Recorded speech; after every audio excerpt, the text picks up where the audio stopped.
check for the green light. Good afternoon, ladies and gentlemen. Thank you very much for coming in person. It's nice to see a real audience in the flesh. And of course, we've got an equal, if not greater number online. So we must remember that there are two communities that we're talking to today. So this is the 6th University of Surrey Cybersecurity Centre and SASIG joint event. We've been running for best part of 2 years now. We started in the very early days of relaxation of lockdown. So it's great to bring together, and the theme around these have always been trying to be forward-looking about cybersecurity. A lot of cybersecurity conferences you go to, seminars that you go to are very much focused on the here and now, what you're dealing with on a day-by-day basis. And what we're trying to do, and what we're trying to do with the SASIG, with the university, is really sort of lift our horizon a bit, look sort of 3-5 years ahead. And so in this particular one, we're talking about fintech and the impact of cyber in financial security, financial services area. Very topical, I think, unfortunately, but all sorts of interesting things coming to the fore. Before we kick off with the speakers, I'm going to ask our two joint sponsors. So first, I'm going to ask Professor Steve Schneider to say something about the Surrey Centre, and then Danny King on behalf of SASIG. So Steve, I can ask you first.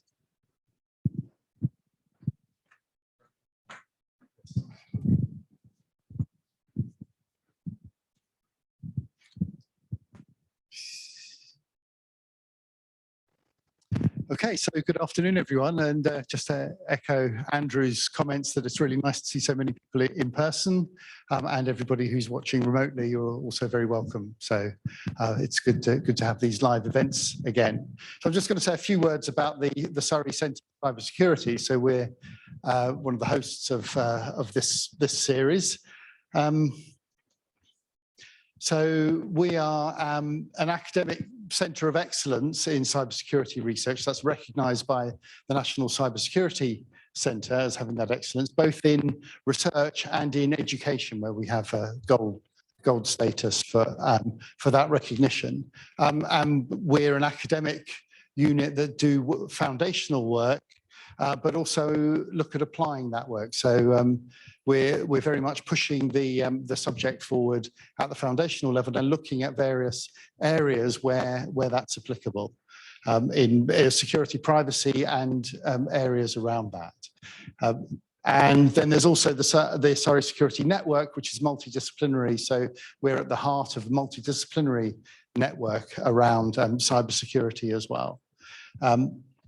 And we run a whole load of courses and education at PhD level, at master's level, and also at the undergraduate level. That's brought together through the Centre of Excellence in Cybersecurity Education. We have connections broadly both within and outside the university. Of course, we do a lot of external engagement, outreach, and collaboration with companies, with industry and businesses. And we manage a network. We're always on the lookout for new partners to get involved with our projects and so on. Recently, we were part of a new recognition within the region. Surrey region is recognised as a centre for cybersecurity by UKC3. That's the UK Cyber Cluster Collaboration. So that's looking at areas of regional excellence and specialism. So Surrey, as a region, as a county, has that recognition. We were part of that bid, along with Royal Holloway, who are also part of Surrey, and a lot of SMEs. And larger companies, so BAE Systems, for example, all part of that. So if there are others that have Surrey links here that are interested in becoming involved, then come and talk to me afterwards. We're very interested in broadening that reach. It's interested in developing the ecosystem, about increasing skills and so on. So my last slide, just the particular application domains that we look at, or that we have kind of closest links to are around transport, around government, around communications. Of course, we have close links with the 6G Innovation Centre that's here at Surrey as well in all aspects of communications, but also finance, things like electronic payments, fraud detection, and so on, around the digital economy, blockchain applications, and all of that technology that we'll be hearing some of today.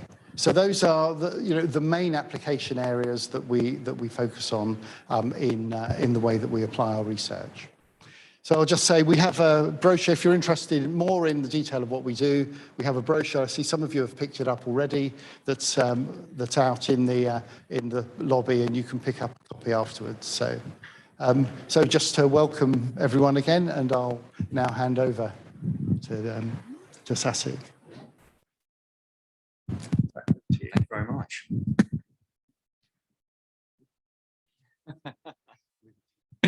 Thank you, Steve.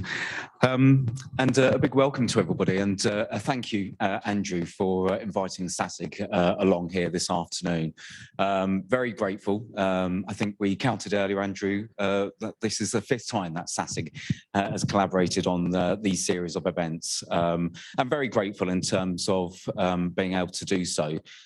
Together with the other events, which I'll go through now. So for the uninitiated, I'm not familiar with Sasig. We're a thought leadership and networking forum for over 7,000 members in the cybersecurity community. All of our activities remain free because of these organisations here. They're our supporters. They keep our environment sales free, but they are carefully selected organisations that understand our purpose to share knowledge and expertise within the cybersecurity community. And we're delighted, in fact, that Carl of Proofpoint will be speaking with us later today as well.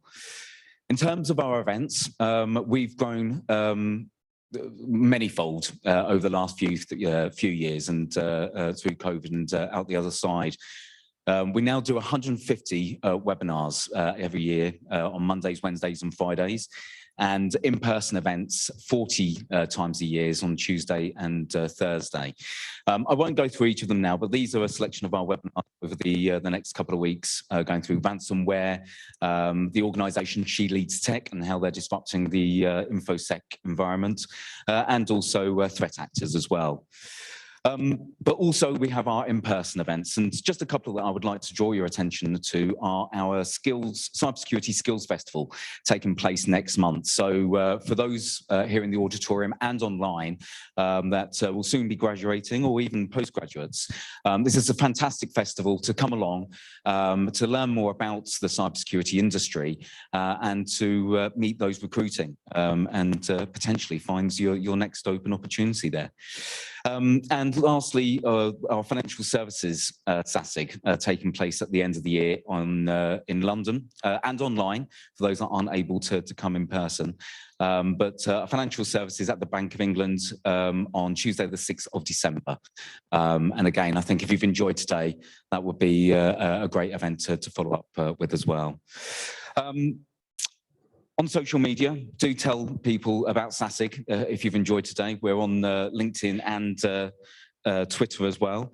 And also for those here in person as well, I would just urge you to make the most of the networking break afterwards. We have a rule at SASIG. You come along to make your 5 new friends, and I hope today is no different to that. Other than that, I hope you enjoy this afternoon. And again, Andrew, thank you very much. Thanks, Danny. We've got 4 great speakers today, 2 from the university and 2 from commercial organisations, so a nice balance there. I'll just explain the format. So each of them is going to speak for hopefully about 20 minutes. We'll save Q&A for the end, so store up your questions, write them down on a piece of paper. For those of you online, put your questions into the Q&A channel. We'll start monitoring that immediately, so dump your ideas in there. And then at the end, we'll invite all the speakers back to the stage for a panel discussion, and we'll take your questions, the questions from our online community So the main trick is remembering the questions for the as you go through the presentations. So it gives me great pleasure to kick this session off with Professor John Colomos, who's part of the Centre for Vision, Speech and Signal Processing, an AI specialist, but also one of the leaders. Well, I shan't steal John's thunder, but some fantastic work that we're doing in areas of AI, blockchain and security. So John, over to you.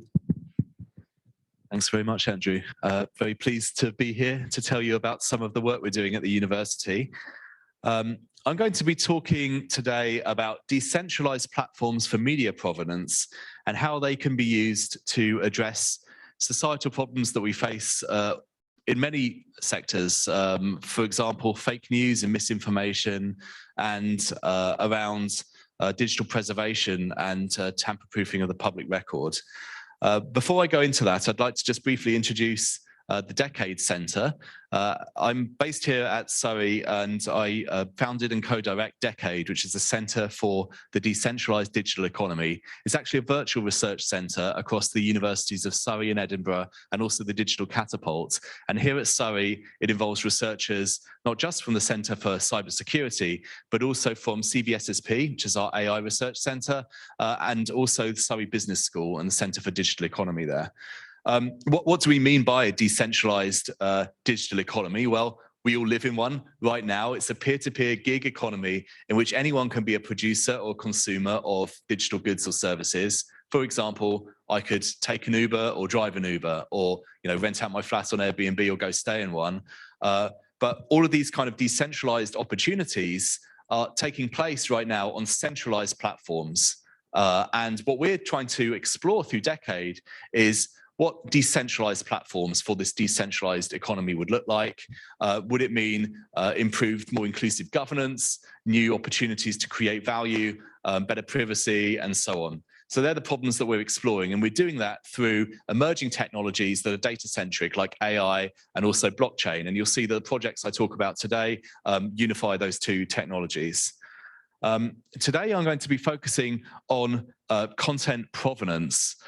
So provenance, of course, means the origin of something. And when I talk about the provenance of data or of media today, I'm talking about not only where that media came from, for example, who captured it, on what device, but also thinking about what's been done to it, manipulations and so on.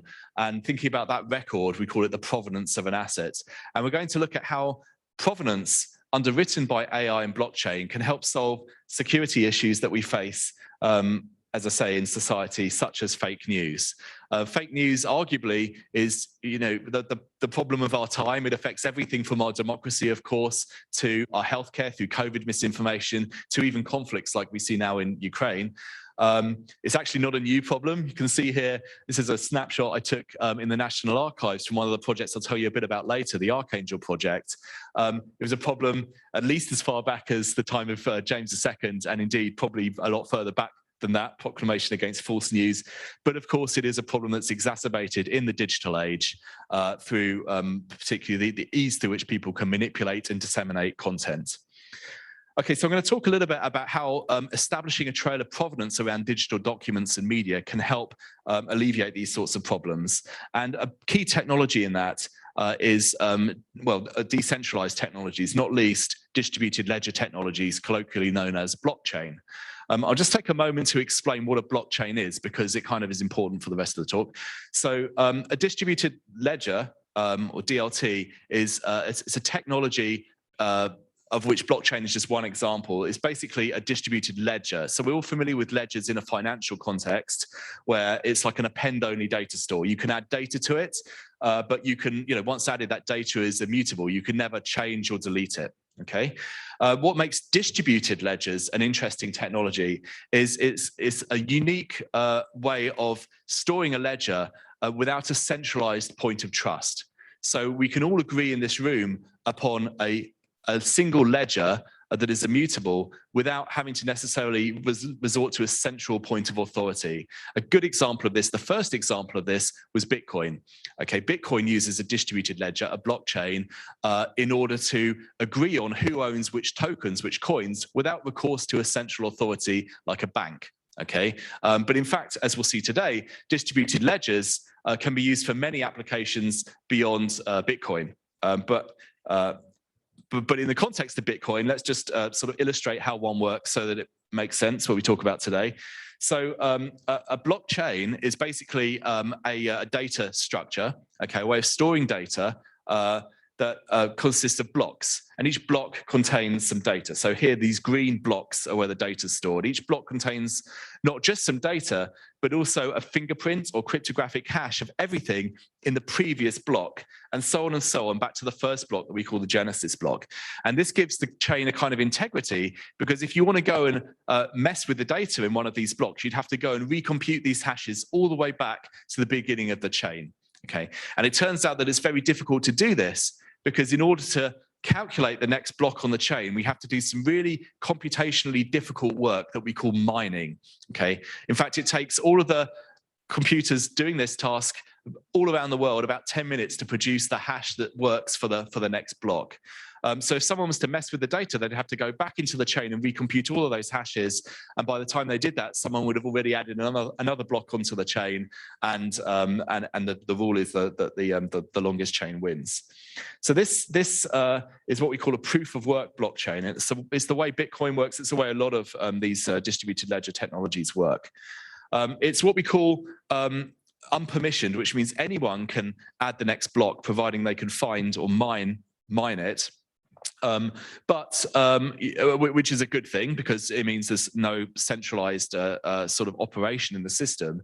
But by design, it's very energy hungry. So, a recent study from Cambridge University noted that Bitcoin alone is using up to 1% of the entire world's energy output. And the average cost for transactions is about the same as a US household's monthly energy use. So it's hugely inefficient. And when you add in the long latency that it takes to find that next block, so about 10 minutes, it's not really a sort of sustainable system, right? So this is a problem. And furthermore, it's not really a fully decentralized system, because it takes so much effort to find the next block in the chain that people have to pool their effort all around the world to do it into what are called mining pools. And actually, most of the blocks on the chain are produced by about 10 mining pools, largely based out of certain geos, which give them a disproportionate power in the system. So what would a more sustainable solution look like? Well, if you're willing to forego a little bit of this decentralization, which to some extent is an illusion anyway, and adopt a model where only a subset of people in the chain have the power to add new blocks, then there's a more efficient model that we call a proof of authority chain. It's permissioned, which means whilst anyone can read, only a certain set, as I say, of people can write to it, but it is scalable. It doesn't have any mining involved. And this means that it's green. A lot of people call it a green blockchain, and has negligible energy footprint. Because it's permissioned, only certain people can write. It can only be used in certain circumstances. And quite an interesting use case that we have, where a closed set of writers existed, was this project we ran called Archangel a few years ago, which used distributed ledgers to safeguard the integrity of national archives all around the world. And in fact, we trialed this with the UK and US national archives, as well as Norway, Estonia, and Australia, I believe. In fact, I think that's on the next diagram. So the idea here is that we had archives all around the world mutually underwriting the integrity of one another by storing their records on a distributed ledger. And in fact, we went a little bit further than that, and we fingerprinted the records in these archives and only stored the fingerprints of these records on the ledger. This meant the system scaled better, but it also meant that the archives didn't have to disclose their contents onto the ledger for everyone to see. And that was important, because often in these national archives, people will commit content into them, and then the archives will sort of sit on them as closed records for a while before releasing them. And using this system, we could fingerprint the content as it entered the archive, and we could then, even if the content got transformed into different formats as it was curated within the archive, when it was released, we could fingerprint it again and compare the two fingerprints to check that they matched that on the blockchain, and people could be assured that the content going into the archive hadn't been tampered with before it came out again. One of the interesting things that we did in this project, as I say, was find a way of using AI to fingerprint the documents that were placed into the archive. And actually, because this fingerprinting survived different transformations of the content, for example, converting a video from one video format into another video format, which actually commonly occurs for digital records in an archive. We found that we could develop this fingerprinting technology for other use cases. And in particular, if we have an image that is present on, say, for example, one social media platform, we could match it to another, what we call rendition or transformation of that image on another social media platform using this fingerprinting AI. And this is important because normal ways of sort of standard cryptographic ways of hashing an image, the hash will be completely different, even if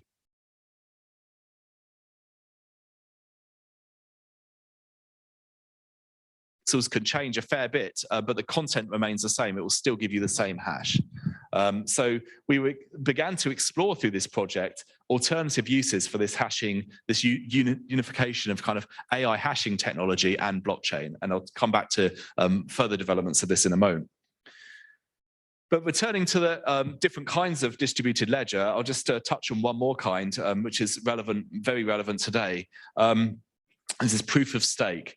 So, for a public distributed ledger, as I say, you really want it to be unpermissioned, so anyone can write to the chain, like the Bitcoin blockchain. Anyone could make a transaction on that chain. And this brings us to this proof of stake, blockchain, where, like in proof of authority, we have a set of nodes that sort of validate blocks as they go onto the chain, a special set of nodes, we call them validators, and you can kind of elect a validator to operate on the chain to create these blocks by staking some cryptocurrency that you have in the system.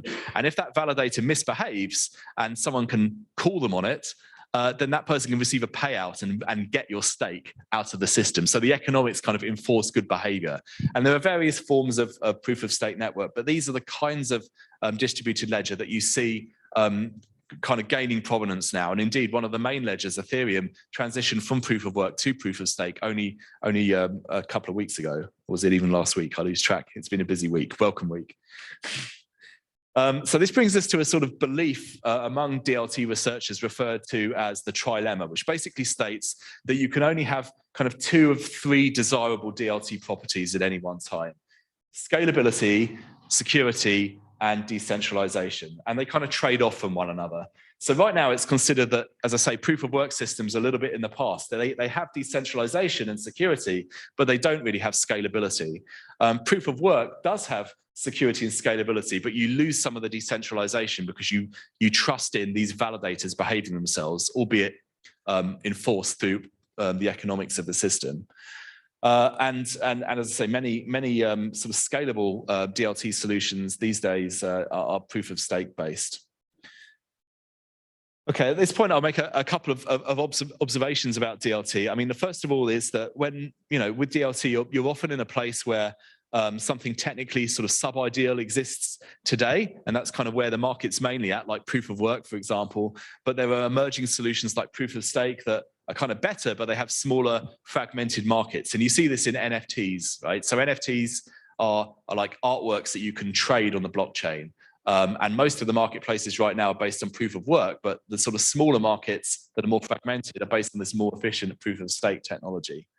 One workaround for this has been to use what's called layer 2 solutions, where people kind of do high volume transactions in effectively just a database and then post audits or proofs of those transactions periodically onto a distributed ledger to get around the scalability problems.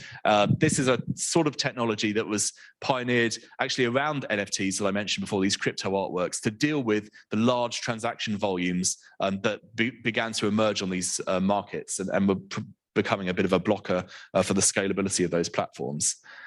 The second common thing that you see with distributed ledgers is they don't scale very well for data storage. So often when people have data like we had in Archangel, the National Archives project, you want to keep that data off the chain, but hash it and put the hashes on the chain. And this enables the system to scale as well. So scalability is still an open challenge for distributed ledgers, but these are the sort of things people are doing to deal with it. And this brings us to an implementation that an application of distributed ledgers that we have been exploring recently, as I say, to fight fake news and misinformation. And this is part of an open standards effort called C2PA, which, although the university and Decade are not directly a part of, we're collaborating with industry partners that are part of this coalition. C2PA is basically an open standard for encoding the provenance of a media item, like an image, in the metadata, the information that travels around with that image. So it does this by storing a piece of special data inside the image called a manifest. And the manifest is basically like an audit trail of where that image came from and what's been done to it. Okay. This data travels around with the asset, and as I say, ultimately could be displayed to a user in order to help them make better, more informed trust decisions about an asset they encounter, for example, on a news site or on social media. But there's a problem with this, and the problem is that metadata is often removed, stripped away from assets as they circulate online, and particularly by social media sites, actually. So we've been exploring a prototype where you can use a blockchain, a distributed ledger, to store these fingerprints of media on the blockchain, along with this manifest, this information that describes the provenance of the asset, so that when someone encounters an image online, they can take a fingerprint of it using our AI and look up that provenance information on the immutable blockchain in order to get information about where that asset's come from. And for various reasons I won't go into in this talk, you can also scale this using this kind of layer 2 idea, where you store the provenance information off the chain and just hashes on the chain. But anyway, it's not important. There are various other things we did to tackle security considerations with this system as well. One of them was to take our fingerprinting AI model and make it robust to what's called adversarial attacks. An adversarial attack is it's a curious phrase, adversarial attack, because they kind of should always be adversarial, I suppose. But it's a term that's given in AI. So it's like when you attack an AI model. A common way of attacking AI models that classify images, for example, to say that's a dog, that's a cat, is to manipulate very subtly the pixels in the image so that they look identical to a human, but actually to an AI, it makes a completely different decision. And it turns out recently that it was shown that these kind of fingerprinting or hashing algorithms are also susceptible to this kind of attack. And one of the pieces of research that we've done recently in collaboration with Adobe and others is to robustify this fingerprinting technique to be resilient to those attacks. So I mentioned NFTs, and this is another application of distributed ledgers that we see in the creative industries. I mentioned NFT. It's a kind of a way of trading artwork, or more generally creative work, on the blockchain. It's a really interesting parallel to the way that provenance in the real world in physical artwork is used to value to an artwork. So, for example, the Mona Lisa hanging, in the Louvre has a lot of value. My pixel perfect print of the Mona Lisa has virtually no value. They're basically the same thing, but one has a provenance that makes it valuable and one doesn't. And it's this provenance of ownership that's recorded on the blockchain that gives it the value. And NFTs are basically the same idea. They're a technology that records the provenance of ownership of an asset. Without wanting to go into too much of the detail behind NFTs, the basic idea is an NFT is like a token that you own on where your image is stored with some metadata. To some extent, all it describes is who owns the asset and who owned the asset, so the provenance of ownership of the asset. This is actually quite limiting to the use cases around NFTs, because if I buy an NFT, like I buy a games character or something on the web, so on the blockchain, I don't know what I can do with it. I have no idea about the rights I have to use that NFT. It's completely undefined from a legal perspective. That's kind of led to some extent, the abuse of NFTs as a tool for digital speculation, much like cryptocurrency, I guess. People buy an NFT, not because they want to use it for anything creative, because they just want to resell it for more value later on. And this has led to a kind of hype cycle and kind of bubble activity in the NFT market, which is not helpful to its use in the creative sector as a market for creative content. There are a bunch of other issues with NFTs, some of which are becoming resolved, like the energy footprint involved with the NFTs. That's certainly going away to some extent now that Ethereum has moved to this proof of stake model. But particularly this absence of rights is a problem. And what we've been looking at are ways to unify a number of the technologies I've talked about today, NFTs with this C2PA standard for authenticity, to create an improved form of NFT that we think could be a future decentralized market for creative content. In brief, the idea, as I've said, is that NFTs in their current form only encode the provenance of ownership, whereas this idea of C2PA and the provenance of an asset encodes the provenance of the asset's creation, and these two things are orthogonal. But both of these things are completely silent on what I can do with an asset once I've bought it, the rights I have, which is like a third axis. And what we're interested in exploring is how we can tokenize the rights associated with an NFT so that they can be bought and sold to create a richer market for content, but a market that still retains its property as a decentralized marketplace. Yeah, so in conclusion, I'd just like to say that decentralized technologies are commonly referred to, in the context of blockchain and cryptocurrencies, but actually they have many applications beyond cryptocurrency. We've looked today at how they have application to digital preservation and tamper-proofing national archives, and also things like document and media authenticity. And with some changes and combinations of these decentralized technologies, they can give rise to new possibilities around decentralized markets, for example, for creative content. I think I probably should stop there, but yeah, thanks for your attention.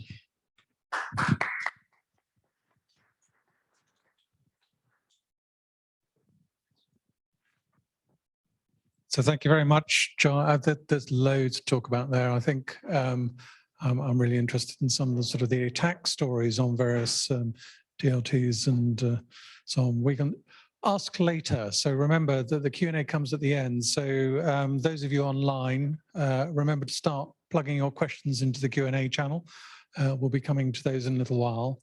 And those of you in person here, make some notes, commit them to memory, and remember what you're going to ask at the end of it. So our next speaker is from Proofpoint, a commercial organization. I'll let Carl tell you all about that. Carl, over to you. Thank you, Andrew. Thank you, John. That was a great talk, and rings a bell with some of the practical applications and projects that I've been involved in cybersecurity as a vendor, specifically how malware tries to defeat machine learning algorithms that are trying to detect whether it's malware or not, and whether or not files have been manipulated due to ransomware. So yeah, brought back some memories of projects of the past. So I am here to talk to you today about 4 areas that I think the fintech industry should pay attention to. I've split it into sort of 4 lightning talks of 5 minutes, very sort of Black Hat DEFCON-esque, but we're not going to go into that level of technical detail. Hopefully there'll be something in it for everybody. So you can see, Carl Leonard, cybersecurity strategist. Now, on the Eventbrite notification, your registration reminder, you might have seen one of the speakers advertised as Carol Leonard. Unfortunately, Carol wasn't available, so you got me, Carl. So that actually helps me with my talk. It's very easy for a typo to slip in to an official document. It's very easy for a name to be misrepresented in an email address, or indeed at a domain level on the web. And we're going to talk about some of that via external attack trends that we are seeing as a vendor in the globally across various organizations within the UK, and also for financial services and specifically fintech. And they're going to talk about very specific targeting of malware, evil num, to the decentralized finance sector. And then I'm going to speak about how we could potentially view our employee base slightly differently, so that when all these external attackers are targeting employees within the fintech sector, could we better understand who is being targeted by what, and could that give us an understanding of the attacker's MO? I'm then going to cover off the employees themselves, the people working in fintech. Could we have some observations around their behaviour to better protect UK fintech enterprises? So, some of the attack trends that we're generally observing, who here has heard of, raise your hand online as well, who's here heard of business email compromised, BEC? Excellent. So that's good, because it is the #1 internet-based crime type by victim loss, according to the FBI. $2.4 billion lost in 2021. Due to business email compromise. Closer to home, I've seen stats of around £214 million lost to the impersonation. BEC, business email compromise, is basically when someone pretends to be someone else. They could use the idea, sort of similar to this invoice on the screen there, of sending through by the accounts department, spoofing them by sending a note, an email from the CEO of a company saying, I'm terribly sorry, I'm stuck in traffic. We need to process this purchase order, but that email address hasn't come from their corporate email account at all. It's come from someone pretending to be them, which is distinct from email account compromise, when someone becomes you. So BEC, the more general term, someone pretends to be you. Email account compromise, someone literally takes over your inbox, has your credentials, and you'll find out later on in the talk, credentials are really, really important. I wanted to touch on initial access malware. So back in the day, it used to be the very first piece of malware that was installed onto the machine that did the dirty deeds on that endpoint. Nowadays, we're seeing a chain of payloads of connections to the web brought about by an initial access vector. In fact, initial access brokers are set up as groups of cyber criminals that trade access into networks, and then they can then download additional data theft tools, drop ransomware. Which brings me to ransomware. Everybody's heard about ransomware. We see it in the news. Now, typically, the losses due to ransomware are far less than the losses due to BEC, but it makes for good press. And also, data can be both encrypted, so lost. When we look at the CIA triad, confidentiality, integrity, availability, we're losing some of that access to our data because the data is encrypted and held to ransom. Ransomware actors now are doing sort of a dual system, in that they would encrypt the data, but also threaten to leak the data as well. So you've lost access to your data has become encrypted. And second, there's a danger that that's going to leak into the public domain, which is absolutely not what you want, especially in fintech when you've got sensitive customer data available to you. So there's the ransomware challenge. We call it double extortion. They try to ransom the encrypted data, so you'd pay it back to gain access to that data, but also threaten or indeed leak the data, double extortion. Two income sources for the threat actors. Most of us are working from home. I mean, I haven't been into a physical office 9 to 5 for probably about 6 years now. The pandemic escalated the number of people who are working from home, and now we're probably moving into a hybrid environment, working from home as well as in the office. So this presents not only opportunities for external threat actors who can sort of jump on that confusion, that change of tactics in terms of the tools that I might use. I'm increasingly dependent on online collaboration tools like Zoom and others.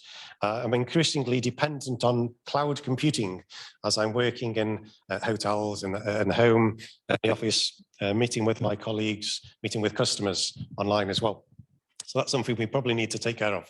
So look out for the fourth part of the talk, where I'll talk about the risk presented by employees within organizations. And then, of course, finally, TOAD, telephone-oriented attack delivery.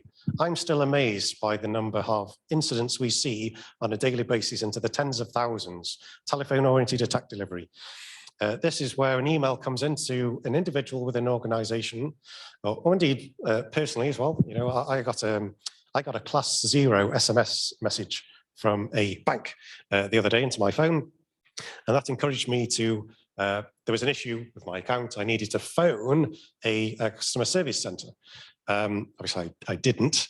I was onto them. But oftentimes, people then phone that number and interact with the threat actor, probably to then have them access a website, to download another tool that can help solve the customer issue. And in fact, that's a RAT, a remote access Trojan, that gives access to the endpoints, the device, the laptop, by the threat actor. So these are what we're seeing in the general environment, and this is typically what an attack chain looks like. And what I should probably quickly do, in the interest of time, is highlight the degree of user interaction with this attack chain. It's the people, the employees, yourselves, are interacting with the malware authors here. Typically, that an email would come in with a link, a request to do something. The recipient then performs that action, which could then cause a download to occur.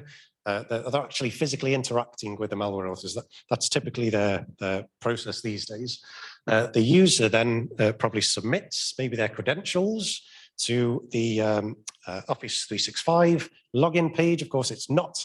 It's spoofed, and very accurate it is too. And that's all the interaction that is needed with the attacker and the end user. Then the attacker goes to establish persistence in the network and to either gain access to the network and thus sell access to the network, or indeed perform other actions such as download ransomware to start then encrypting files to have that income generated through ransomware. Now, specifically in fintech, we are seeing certain malware types, categories, families, we call them, are sort of rising to the fore. Etasilent, that is a malicious document builder. Came around 2020. This document builder allows you to build documents that have an exploit that can trigger a vulnerability on a machine, or documents with a malicious macro inside of it that can then be delivered through, possibly over an email, phish into an organization.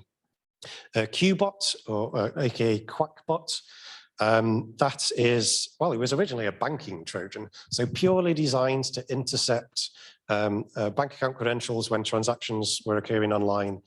But now it's morphed, it's evolved to a more general data theft piece of malware, and is really something that we see quite often targeted towards our fintech customers.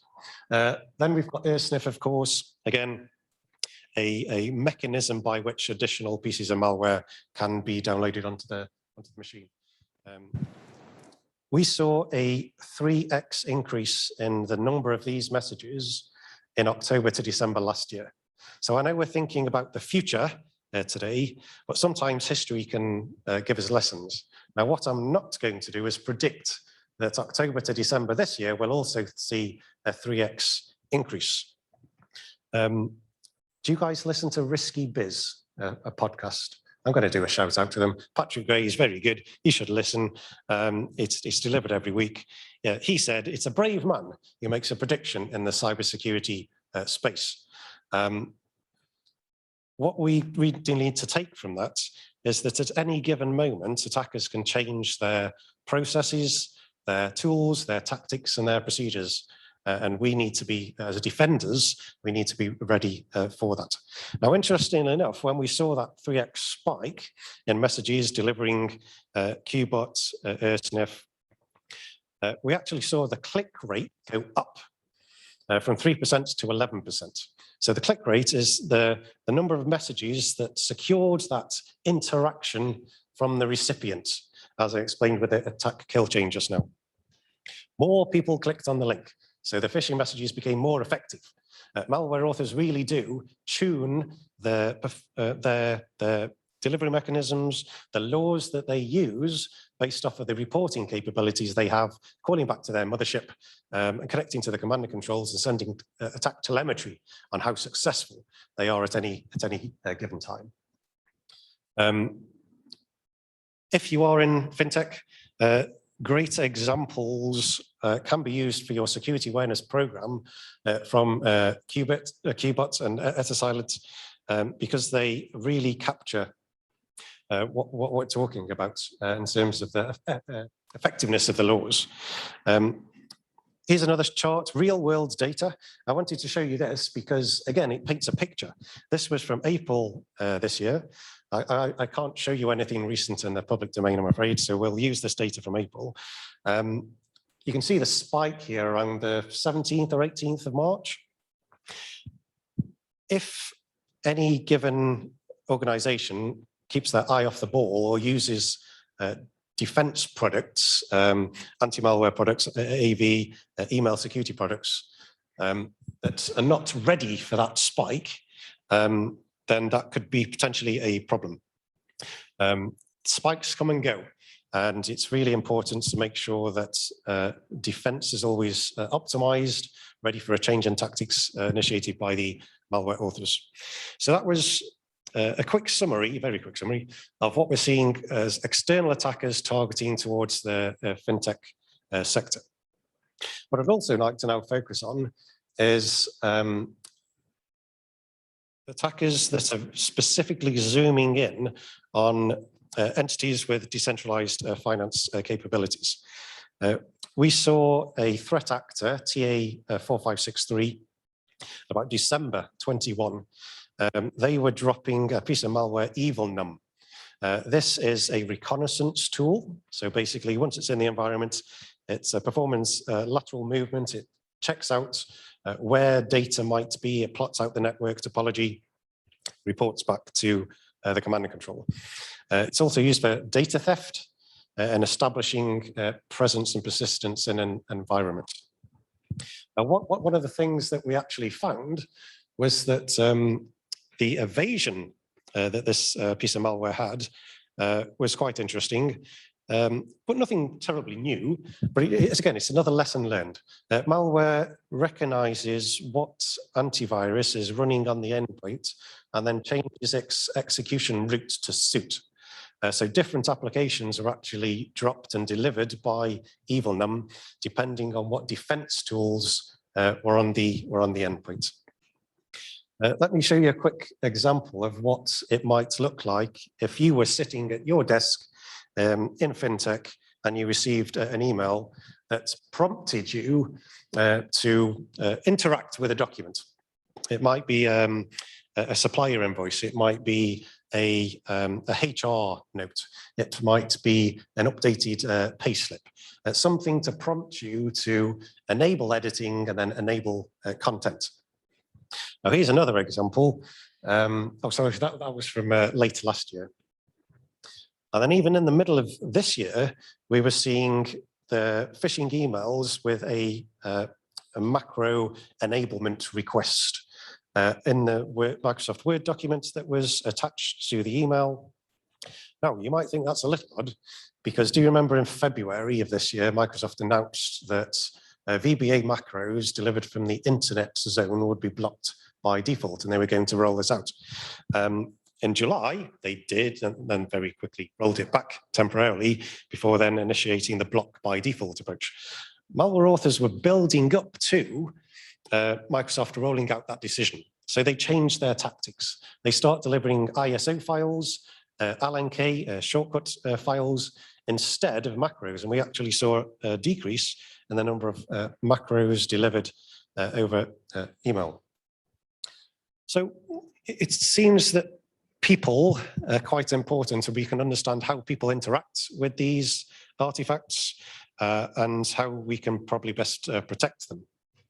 So wouldn't it be nice if we understood who in an employee base within those financial services organizations were being most targeted. Who is being targeted? What are they being faced with? And potentially we can then figure out the MO of the attacker so we can better defend against them. One way that we look at it is how vulnerable are the employees within those organizations? Have they done their security awareness training? Would they recognize what a phish was? Would they recognize that a document from HR is not what it appears to be? How vulnerable are they? How attacked are they? Your most attacked people might not necessarily be your very important people within an organization. The IT admin, for example, might have more keys to more castles than even the CFO. The CFO might have privilege and authorization to request wire transfers, for example, such as those required for business email compromise. But if we can plot out what we call them very attacked people. You might have a different name for them, but they might be different to your very important people within your employee base. And we can merge some of these diagrams together to understand where our priorities might lie in defending fintech organizations. We can look at our vulnerable employees, those who have perhaps not completed their security awareness training program, along with the most attacked people. So they could be soft targets for an external attacker to go after, but they don't have access, they don't have privilege. So maybe the risk that they present isn't as great as someone who is, say, very attacked and has access. So if the external attacker is able to penetrate the defenses for those individuals within an organization, that could mean the attack is successful, whereas otherwise it might not be.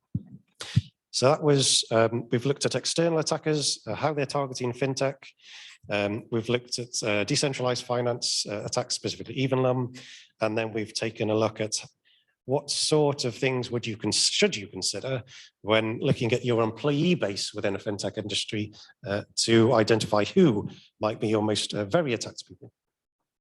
And that leads me nicely to really reflecting on the people within an organization. Typically, we give 3 names, and these are prevalent within the cybersecurity industry, whether you're in cybersecurity already, working to protect organizations, or you're studying courses at uni and you're going into commercial world, you'll probably encounter the careless or negligent user, the compromised user. So we've just spoken in detail about the compromised user, that compromised because of attacks from external attackers. And then the outright malicious user. The malicious user can present a high risk because they're already inside of your organization. They already have access. They already know where the data is, and they're already motivated to go after it. The careless user is more negligent. And I've got some stats to show you how much of a problem insider threat is.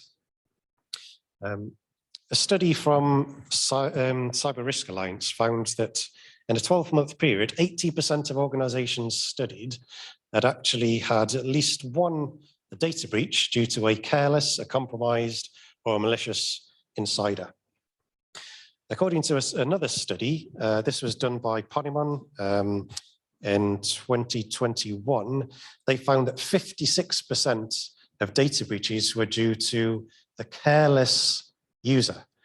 18% of data breaches were due to credential theft. So that's successful evil malware being delivered into an organization and credentials stolen or employees being phished. How long do you think it typically, I've got to have you guys shout out in the room, sorry for people online. How long do you think it takes to contain an insider-led incident? Throw me some numbers. How long do you think it takes a typical organization to contain such a threat? 30 days. Interesting. 12% of attacks actually take less than 30 days to have a suitable response. The average is 85 days. That's almost 3 months. 2 years ago, it was 77 days to, you get a free t-shirt, by the way, in a magazine. So much so. 85 days, that's 3 months to contain an incident. We don't have 3 months to contain incidents. We really need to look at this and reflect inwards as to how we're doing as an industry. We ran a study in 2021 that looked at 2,000 customers of ours. 96% of them had experienced a cloud account takeover attempt. That's important because they weren't always successful. But imagine if 96% of organizations are targeted and with the aim to steal credentials to access cloud environments. If you are in Fintech, I've got an action item for you. I think these slides will be shared, so you'll be able to see all of them. What alerts do you currently have for people plugging in unrecognized USB drives? What alerts do you have for large file copies out of hours? What alerts do you have for new cloud applications being connected to within your organization? This is actually the top 10 alerts that our customer base has. It was a study we did on about 300 customers. Take a look at that list and compare with yourselves to see what visibility you might have. In conclusion, BEC has the highest by victim loss type of internet crime. You can deploy various technologies to help you, but bear in mind, BEC pretending to be you, email account compromise, are you? It's very, think of email account compromise. That email message is sent from an official inbox. Although it's the attacker in control, it would pass SPF, it would pass DKIM, it would pass DBARC. What other tools do you have that can protect from that? Fintech is targeted in quite specific ways. We can also look back in history to see what we should have been prepared for in the past, and we can look to the future. We can look to examining our insiders, what's compromised, what careless, and what malicious employees are behaving as such within our organizations. And we say it's quite important to take a look at those.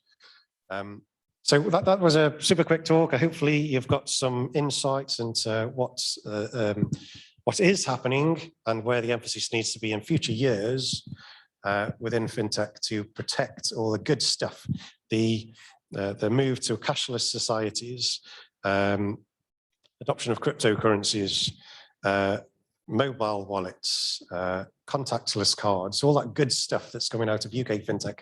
We need to protect it. We need to protect the data that is being hosted and managed by those entities.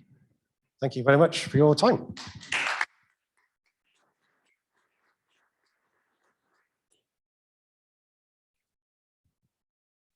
Thanks, Carl. Must remember not to call you Carol. A reminder again, keep the questions coming in the Q&A channel online as questions occur. For people here, remember your questions and we'll get to them in a few minutes. So my next guest speaker is Iona, so one of our Cybersecurity Centre lecturers. Iona, over to you.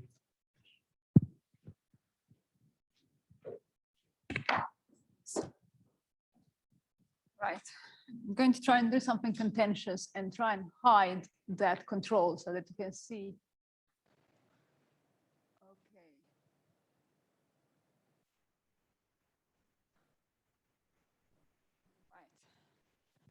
Right. Okay, so yes, that's me. And I'm going to speak about something totally different to what we've had so far. So to set the scene, how many of you have an iPhone?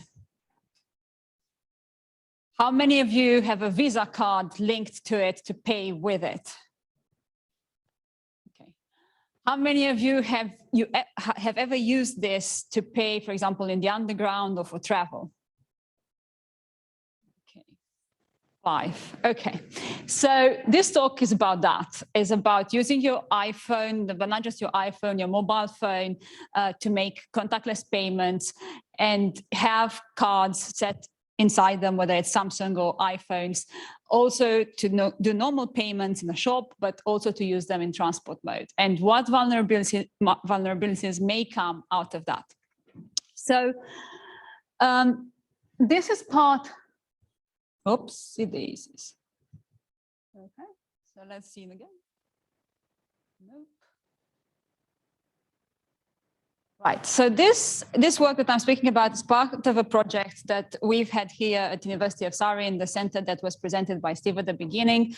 And on this project, this project was also in collaboration with University of Birmingham. It's not finished yet, and a number of industrial partners, as you see on my slide.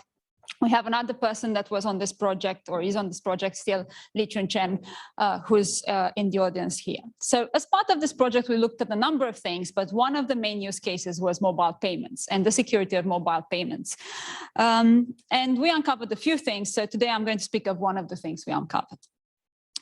Okay, so we focus on mobile payments, and on my slides, you'll often see, as on this slide, the word EMV, which stands for Europay, MasterCard, and Visa. These are the main payments that we use when we pay with MasterCard and Visa. So everything that falls under that is the sort of payments we speak about. So not the payments that, for example, John spoke of, but these standard payments, let's call them. Okay, so if you look at this slide of mine, and if you look from left to right, my left to my right, and this way, so sort of then from up the top of the side to the bottom of the sign, you see different types of payments. And historically, they appeared on that side, and we moved forward to this side. If you were to look at it, for those of you who may be more familiar with payments, do you see what the difference is between them?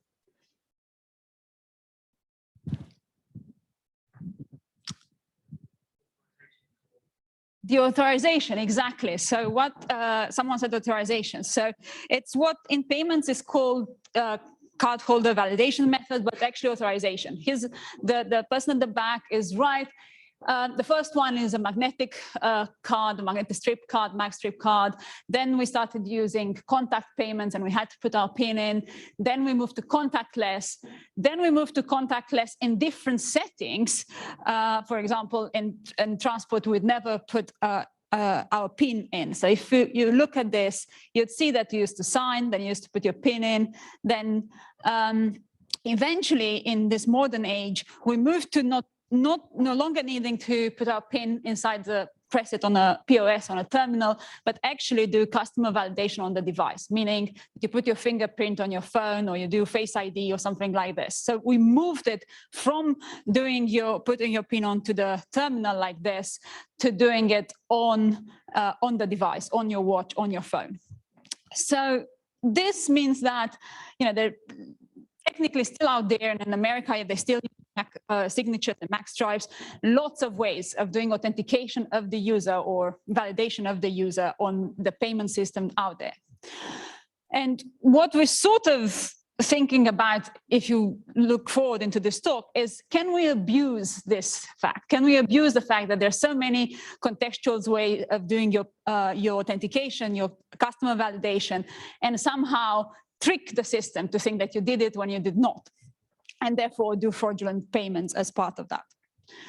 So to understand this a bit, I will have to explain to you, and I apologize for my technical slides, but you don't need to understand any technicality if you don't want to understand to you how payments work simplistically. So here you have the bank, that's your payment terminal, and you have your card. So the card speaks to the payment terminal, whether it does speak so in contactless, where in contact, doesn't matter, but they have a protocol established, they speak to each other, and then eventually the terminal sends some details to the bank of the transaction that took place. This is a language that is well specified by the standards, the EMV standard. And what's on my slide that's interesting in here is that the bank gets something that's in red, and that it's produced by the card. It's called AC, application cryptogram. And that only the bank can read. So even if the reader gets it, the reader can't do anything with that because it's actually uses a key that is shared only with the bank. Whereas the reader also gets the thing that's in blue that's called SDAD, and that has similar information, but then the reader can consume that. So the reader gets similar information to the bank gets more information than the reader if it's sent to the bank, because not all readers are online to send it to the bank. And so they can both check what's happening here. So there's a forward-facing part between the card and the reader, and there's something that goes on the back end to the bank, to the payment networks, to Visa, to MasterCard, and they can look inside that AC to see what's going on. Okay, so how do we know what's going on? And this project actually was about a lot about understanding what's going on, because if you saw my first slide, a lot of the documentation that's out there is proprietary. And even though we were on this project with MasterCard and Visa, even so, we didn't have access to some of the proprietary specifications. So you need to understand the protocol from the bottom up. So you need to understand how it works.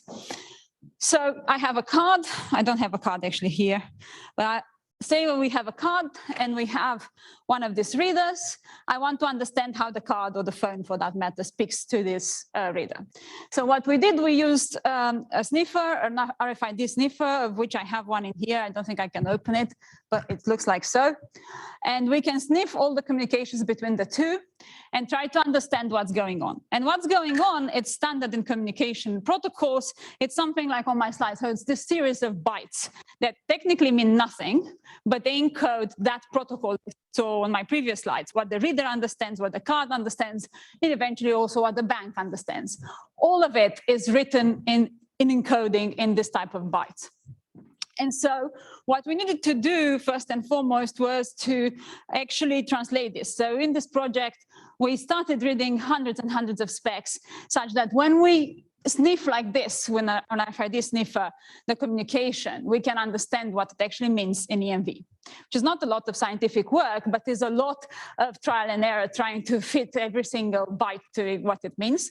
And so you can see it here on my slide. So you sniff something like what's on the square above, and what we get to understand, Li Chun, myself, and others in this project, what this means, we actually passed all of this into what it actually means in EMV. What is in those messages that you saw, the blue message, the red message, every single bit in there has a meaning, and we try to understand this. So having understood some of this, now we could actually look at this protocol in more, not now on my slide, but in general, we could look at it in more detail and try to understand if we could, as I said at the beginning, hijack some of that authentication. See if it's possible to, make, for example, make this reader believe that I authenticated on my Apple phone when in fact I did not, by manipulating the protocol. But for that, we needed to understand even deeper the meaning of what's inside this different communications between the cards and the reader. So I want, again, the slide is technical, but you don't need to understand the technical part. I don't know if I'll put them all up or, yeah, I won't because it's scary. So,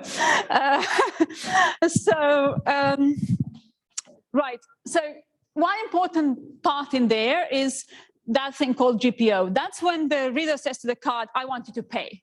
And when it says I want you to pay, it says in different ways that I want you to pay a certain amount, it's above the limit, I'm this type of reader, I'm connected to the bank, for example, or I'm not, I'm a transport reader or I'm not. It tells this information to the card. The card consumes some of it, for example, that it needs authentication. If it's above the limit, it sets a flag and it says it needs authentication, that's CVM required in there, and it consumes it. So that's the first part. So the reader says, pay me, with some indication about whether PIN is needed or not. That's another important one, AIP, but I don't think I need it for this talk, so I will not speak about it. So in answer from the card to the reader, the card consumes that information, says, give me £1,000 and put your PIN in. And so in that CTQ, the card will say, here, I've authenticated on the device, for example, or I have not, or I'm going to put my PIN in or not. So that goes inside that CTQ in there. So the card replies. And eventually inside the bit that goes to the bank, inside that red bit that I had on my first slide, the card puts inside that encryption. It's not an encryption, in fact. It's inside there, it says to the bank all that it did. It says, I'm a phone, I'm paying £1,000, and I'm going to do authentication on the device. Inside that thing that's called IAD. So the card tells the card or the device, the phone, tells the bank what it is and what it's going to do. But that goes encrypted to the bank. The reader gets slightly less information in that CTQ. It just says, yes, okay, I'm going to do it. But the bank gets a lot of information. And then the other important field is that the reader sends to the bank on the back end something called merchant category code, in which it will say, I'm, for example, a normal retail shop, or I'm Transport for London, or things like this. There's several codes. So the reader weekly identifies itself as a type of merchant to the bank, and that's important. It's important for our points. Okay, so this is a very, very ugly slide. But what is the point of this slide? Well, the point of that slide was that there's information that is being sent that I've described to you, but there's actually a lot more in there that I didn't. What is important to retain is that a card or a phone looks identical to this reader. So whether I put here a phone or a plastic card, it's all the same. But to the bank, it's not all the same, because inside that AC, inside that red bit, inside the bits that I told you, it's sent just to the bank. The bank does know whether it's a plastic card or a mobile card. More than this, a bank knows if it's a mobile phone in this transport mode that some of you have used or not in transport mode. If it's an Apple or if it's a Samsung, if it's a Google Pixel or something else. So the bank knows a lot more about the payment device than the reader does. Okay, so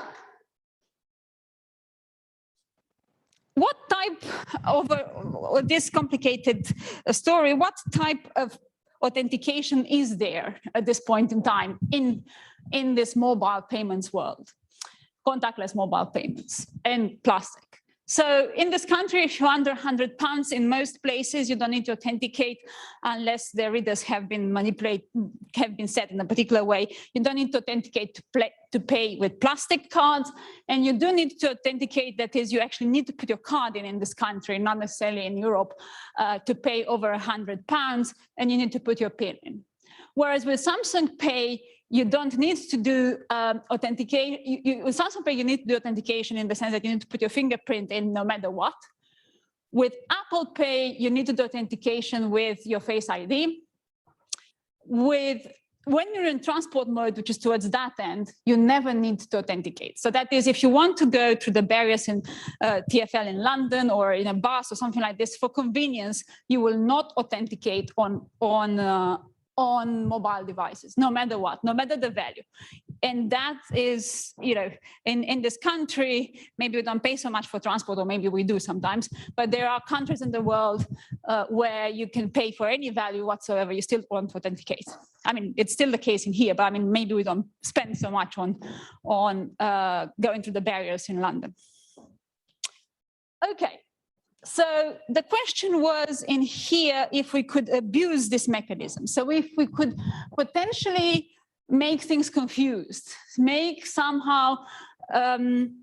it look like you are paying with a phone that's in transport mode when in fact you are not. Or maybe, you know, pay above the limit but not be asked for your PIN when you should be asked for a PIN, and all this sort of attacks. And this is what we looked at in this project as part of it, but at more details than I'm going to give you today. So today I'm going to focus from now on the part that is to do with transport. So with the part that has to do with transport, I will tell you that we did an attack. And this attack means that you can pay with an Apple phone that is locked. So for example, say I took Steve's phone, he has an Apple phone with Visa, I had it on me, I don't have to unlock it, and I can pay for any amount I want. I won't do this, but I could do this. I don't need to take it off him. If I had it in my possession, it would be much easier. I wouldn't need his face ID or his fingerprint or anything. I could just need the phone charged, and I could pay for any amount, and it would go from his bank account. If I don't have it on me, I would have to be within some proximity of him, like where I am now, but it would be even better if I had it on me. So the idea of the attack that we had is as follows. So this is an Apple phone, like Steve's phone, and let's assume that it has one of these cards, Visa cards, set in transport mode. Instead of me, and I want to take money from him. So here's my terminal. I set here £1,000. And what I do, I don't just put his phone over this because that would ask me for a fingerprint. Instead, I pretend to be Transport for London with this device. I put this on here and I pay with another phone here. This makes this phone, Steve's phone, believe that it's paying for Transport for London. The attack will change some things in the communication, would relay the information to this phone, and this phone will make this reader believe that it has authenticated when in fact it has not, and it will charge £1,000 or whatever without any authentication whatsoever. So I could go and pay in Tesco's with this phone, with Steve's other phone in my pocket and this in my pocket. So I put this in my pocket, I go to Tesco's, or maybe Tesco's doesn't have values, well, goods of £1,000, but of any value you want, in any shop you want. And this is how the attack would work. So on the slide that you see in here is exactly what I've explained. So this is our emulator that makes an iPhone believes it's speaking to Transport for London, for example, or any transport terminal. It doesn't need to be Transport for London.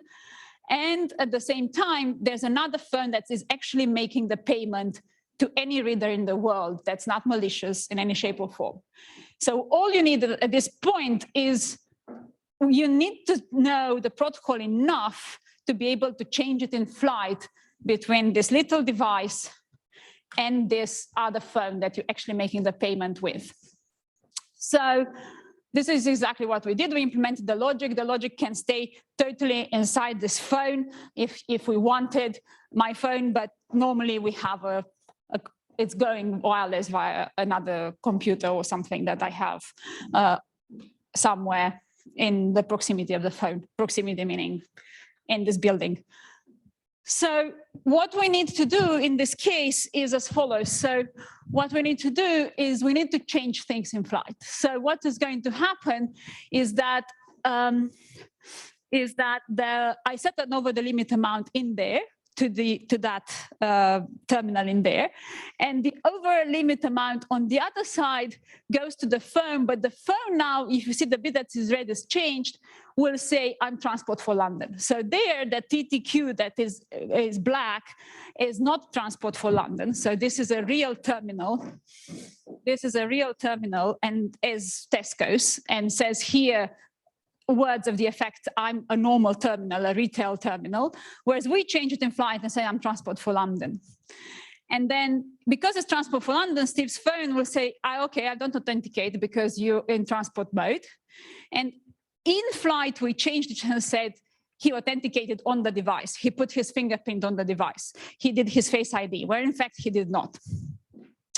And this is how the attack works. Now, the slide is embellished to the details of what I told you. The point is that now the bank receives some information. The bank will receive information from Tesco's, as I said earlier, so from the terminal.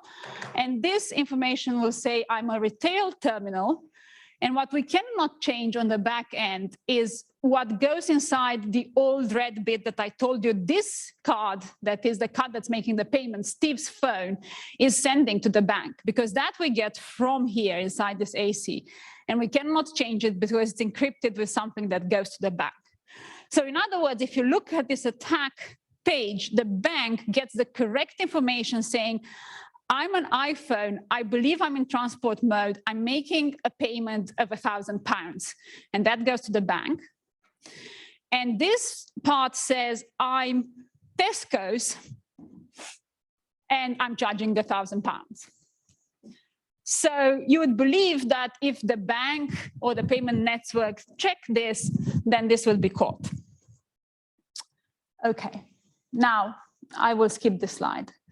So we looked at everything that's out there. So I made this conversation about Visa and Apple because the attack works for Visa and Apple. But actually, we looked at the whole landscape, the whole ecosystem of payments, and over the limit, under the limit, different phones. We found the vulnerability that's much weaker for Google. But in general, everything else is fine, apart from the combination of Apple Pay with Visa, where there's an attack. And the attack is exactly how I explained it to you, meaning that in the case of Visa, when this goes to the Visa payment networks, the Visa payment networks do not compare this MCC with this ID to say that there's a mismatch, to see this mismatch and stop the attack. It also means that there's something maybe wrong with Apple because this same thing didn't work for Samsung. So if you look at my previous slides, in Samsung with a Visa card, it doesn't work. So how come it doesn't work for Samsung? So there's a problem with Apple as well. So there's a problem with Visa because Visa payment networks could check the back end and see that we've cheated. But there's a problem with Apple that wasn't with Samsung. And the problem with Apple that wasn't with Samsung is that Samsung, when they work in transport mode, they only take payments of zero value. So I couldn't send in here to a Samsung phone the £1,000 I was going to steal from Steve, because Samsung phones in transport mode do not accept unauthenticated payments or any payments unless they're of zero value. So if you want to take your Samsung phone in the underground and so on, in fact, you're not paying there and then, you're making a promise. There and then you're paying zero with a Samsung phone, and later on they settle the payment. Whereas with Apple, you're actually paying for the value that is showing on the barrier, on the bus, on the transport for London barriers and so forth. So the difference is, if I skip ahead, the difference is that, no, maybe not here. The difference is that Visa could stop this attack, and Apple could stop this attack by implementing what Samsung does, meaning zero payments. And this is an example where Apple and Visa came together and sort of made the vulnerability happen, because if Apple didn't accept zero payments, then this wouldn't happen. And Visa has a problem that's out there because it doesn't check certain fields. But the fields that we're flipping are possible because Apple accepts more than just zero payments in transport mode. So everyone could fix it. Well, Apple could fix it by behaving like Samsung. They say they have their own reasons, and I will stop here. You can ask me in the question times why they don't want to change this. And Visa might change this. In terms of disclosure, it took us years. If I go up a bit, I had it somewhere. I saw it at some point here. It took us more than a year and a half to publish this paper in discussions with Apple and Visa to fix this, and eventually said, we can't wait anymore. We will publish this work together with other things. If you want to fix it, fine. If you don't want to fix it, also fine.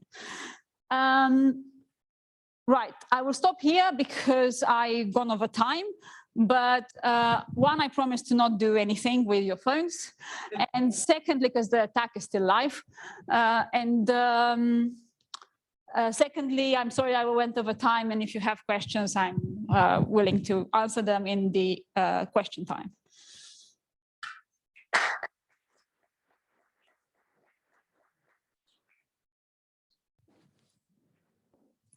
Step away from that device on the desk.